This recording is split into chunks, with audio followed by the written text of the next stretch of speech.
മർഹബ. ചോറ് റെഡിയായി. പൂത്തിരി. അപ്പം ശ്രദ്ധിക്കേണ്ട കാര്യം, വെള്ളം പൂർണ്ണമായി ഒഴിവാക്കണം, അല്ലെങ്കിൽ ഇതുപോലെ പൂത്തിരി കത്തും. വിഷയമാണ്.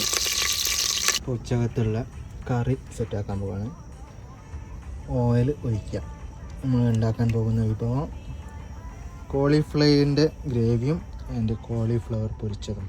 ആഹാ, ഉള്ളി കുറച്ച് അധികമായിട്ട് ഉള്ളി കാട്ടി അവിടേക്കാണ്. സ്വല്പം വെള്ളമാണ്. ഗ്രേവി ഇവിടെ സെറ്റ് ആകുമ്പോഴത്തേക്കും നമുക്ക് പൊരിക്കാൻ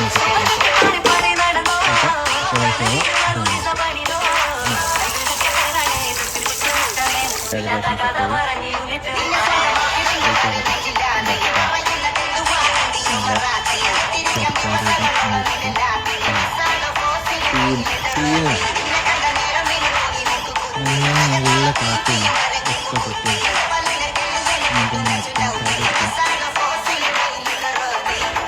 ഒന്ന് പുറത്ത് പോവാം.